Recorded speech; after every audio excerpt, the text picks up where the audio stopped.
The review of the public debt ceiling to 10 trillion shillings by the National Assembly a week ago continues to draw reactions from the political circles. While debating the motion, legislators in both houses remain divided on the rise, pitting lawmakers allied to the Azimio faction against those of Kenya Kwanza. KBC's Kenya Kwanza spoke to experts who say the next government has very slim options in financing its budget and cannot avoid borrowing. Mr. Speaker, sir. As the debate on the proposed upward review of the public debt ceiling continues to rage, with political factions holding varied opinions, experts opine that the move may be justified.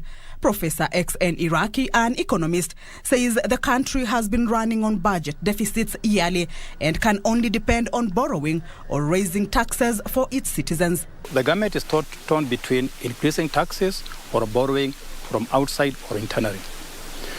As a politician, you are better off borrowing money because you don't annoy a lot of voters. If you ask a person on the streets who is going to pay that debt, he will say somebody, but we don't know who it is. But when you have taxes, it impacts you immediately.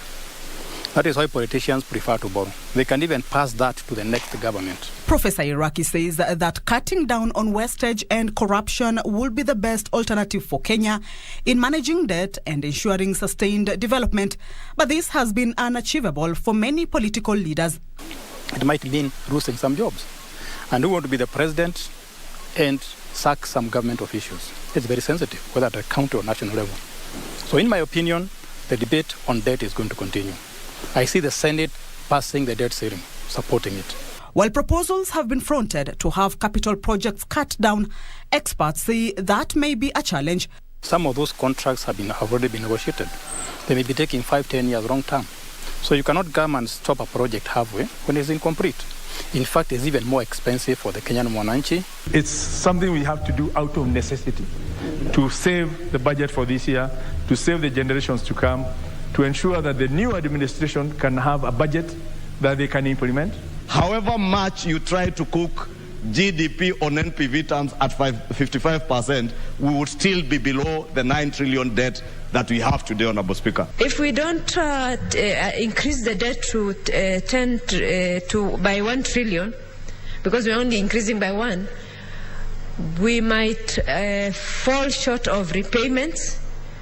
And the economic impact of that is of greater magnitude. But when the issue of public debt ceiling will come up, Madam Speaker, I will still continue to vote no, because I think as a country we must be disciplined. Experts, however, maintain that debt is inevitable but ought to be sustainable. So what we need to start doing from now, from August 2022, to start looking at our projects more intensely. And say, these are the projects we can afford with the current money that we are raising from tax, so that we stop borrowing and focus on living within our means. As a politician, that's not easy, because there are so many interests you have to satisfy. Senate is yet to vote on the motion.